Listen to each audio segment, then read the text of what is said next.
মাওলানা সাদ সাহেব হাফিজাহুল্লাহ, তিনি শোরা হয়েছেন তাবলীগের উসুলের বিপরীত, উসুলের খেলাফ। আপনারা জানেন,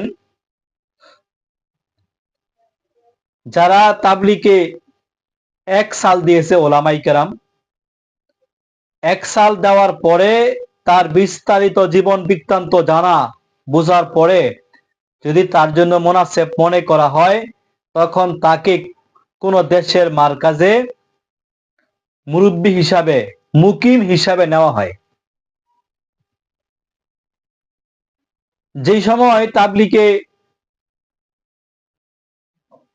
3 জন মুরব্বী চলে গেছে, মাওলানা জুবায়ের সাহেবের আব্বা অর্থাৎ জুবায়ের হাসান সাহেবের পিতা সর্বশেষ আমির ছিলেন এনামুল হাসান সাহেব রহমতুল্লাহ আলাইহি। উনি থাকা অবস্থায় যখন সাদ সাহেবের দাদা হযরত মাওলানা ইউসুফ সাহেব রহমতুল্লাহ আলাইহি উনি ইন্তেকাল করলেন, তখন সাদ সাহেবের আব্বা হারুন সাহেব কিছু মেওয়াতি তাকে বলতে লাগলো যে আপনি এই জামাতের জিম্মাদার হন, আমির হন। তো মেরে মোহতারাম, সাদ সাহেবের আব্বার নানা ছিলেন ফাজাইলে আমলের লেখক হযরত মাওলানা জাকারিয়া সাহেব সাহারানপুরি রহমতুল্লাহ আলাইহি। উনি ওনার নাতিকে বলল যে তুমি আমির হওয়ার যোগ্যতা রাখো না, তোমার খালু এনামুল হাসান সাহেব উনি মাওলানা ইলিয়াস সাহেব রহমতুল্লাহ আলাইহির সঙ্গে মেহনত করছেন, তোমার আব্বা ইউসুফ সাহেবের সঙ্গে মেহনত করছেন, এবং মাওলানা ইলিয়াস সাহেব রহমতুল্লাহ আলাইহি এর উনি মুরিদ বায়াত, এবং কাজের উনি পুরাতন মুরব্বী। কাজ তোমার থেকে উনি অনেক বেশি করছে, বেশি জানে, বেশি মেহনত করে, সুতরাং উনি আমির হওয়ার যোগ্য। সুতরাং তুমি এনামুল হাসান সাহেবের হাতে বায়াত হয়ে যাও, যারা তোমাকে প্ররোচনা দিতেছিল আমির হওয়ার, তারা অবশ্যই বায়াত হয়ে যাবে। হারুন সাহেব ওনার নানার কথা শুনে উনি এনামুল হাসান সাহেবের হাতে বায়াত হয়ে গেলেন। একটা সময় এনামুল হাসান সাহেব ইন্তেকালের পূর্বে একটা সূরা গঠন করলেন। সাদ সাহেবের আব্বা হারুন সাহেব ইন্তেকাল করলেন, একটা সূরা গঠন করলেন। ওই সূরাতে 10 জন সাথী নেওয়া হলো সারা বিশ্বের জন্য জিম্মাদার নিয়োগ করার জন্য সূরা। মেওয়াতিরা এখন আবার মাওলানা সাদ সাহেবের বিষয়ে পরামর্শ দিলে ওনাকে সূরা অন্তর্ভুক্ত করা হোক, কিন্তু সূরা হওয়ার জন্য যে শর্ত ছিল যে আলেম হওয়ার পরে সাল দেওয়া, আর জেনারেল হইলে কমাস কম 3 চিল্লা দিয়ে মেহনত করা। মাওলানা সাদ সাহেব ওই সময় 3 চিল্লাও দেয় নাই, 1 চিল্লাও দেয় নাই, সালও দেয় নাই। যখন দেখলেন এনামুল হাসান সাহেব ফিতনা সৃষ্টি হবে, তাবলীগে ঝগড়া হবে, এই ফিতনা ঝগড়া এগুলো থেকে বাঁচার জন্য 11 নম্বরে সাদ সাহেবের নাম সূরার ভিতরে অন্তর্ভুক্ত করে নিলেন। যেহেতু জিম্মাদার সাথীরা ওলামায়ে কেরাম মনে করছিলেন হয়তো মাওলানা সাদ সাহেব মুরব্বীদের সঙ্গে থাকতে থাকতে কাজ করতে করতে ঠিক হয়ে যাইব, কিন্তু উনি যেহেতু তাবলীগে শোরা হইছে উসুলের বিপরীত, কারণ শোরা হওয়ার জন্য মুরব্বীরা যে বিষয়গুলো লক্ষ্য করতেন যে একটা লোক একটা জেলা মারকাজের, একটা থানা মারকাজের, একটা দেশের মারকাজের মুকিম হিসাবে আসে 30 বছর, 40 বছর, 25 বছর, একটা লম্বা সময় মেহনতের পরে এরপরে তাকে সূরা অন্তর্ভুক্ত করা হয়।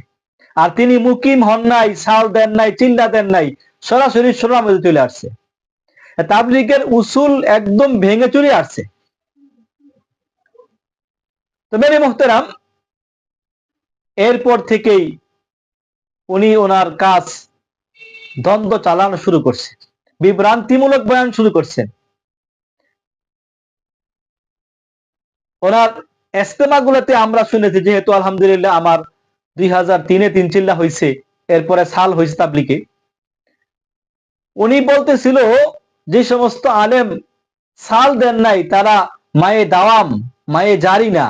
আর মায়ে দাওয়ামের অভ্যাস হলো আবদ্ধ পানি নষ্ট হয়ে যায়। আর যারা সাল দিছে তারা মায়ে জারি, যেমন সমুদ্রের পানি, নদীর পানি জোয়ার বাটায় আসা যাওয়া করে, নষ্ট হয় না। ওই থেকেই তার বয়ানের ভিতরে বিভ্রান্তিমূলক বক্তৃতা শুরু হয়ে গেছে, পথভ্রষ্টতামূলক আলোচনা শুরু হয়ে গেছে।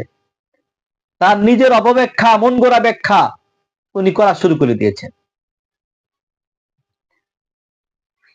উনি শোরাতে আসলেন, উনি শোরা হয়ে গেল, কিন্তু ওনার বাবার ওস্তাদ এবং ওনার বাবার ওনার আগ থেকে যারা কাজ করতেছে, তাবলিগে মেহনত করে, যারা ইন্ডিয়া মার্কাজের মুকিম, ওনার বাবার উস্তাদ, বয়স মুরব্বী, ওনারা হইলেন মুকিম আর উনি হলো শোরা।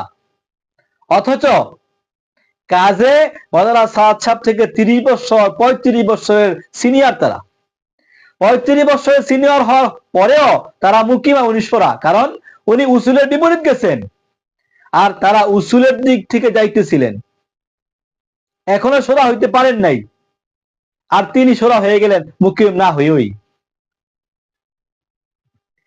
যেহেতু ওই সময় যাদেরকে শোরা নিতেন তাদের বয়স 70-75 হয়ে যেত, ওই সময় মৃত্যুর চিন্তা, কবরের চিন্তা ছাড়া কোনো কাজ করতো না।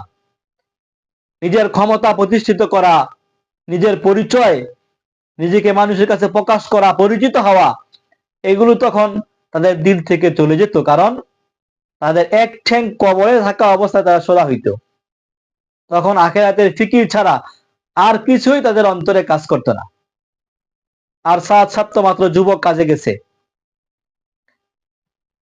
ওইখান থেকে উনি এই কাজের ফেতনা সমস্যা সৃষ্টি করা শুরু করেছেন, বয়ানের মাধ্যমে, ওনার কাজের মাধ্যমে, ওনার মন গড়া অপব্যাখ্যার মাধ্যমে।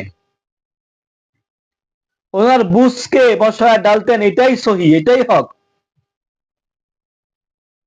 আর পালাক্রমে বিভ্রান্তিমূলক কথা বলতে বলতে বলতে বলতে এই পর্যায়ে আচ্ছা পড়ছে নবীদের দূর ধরা শুরু করে দিছে, সাহাবীদের দূর ধরা শুরু করে দিছে, ওলামাদের দূর ধরা শুরু করে দিছে।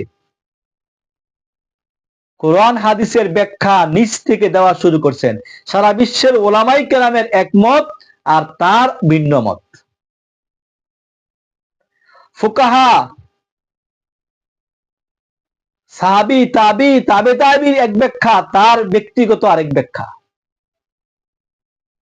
এই পথভ্রষ্টকে আনার জন্য বাংলাদেশে কিছু তাবলিগীরা বারবার ধোঁকাবাজি করেছে, বারবার মিথ্যাচার করেছে।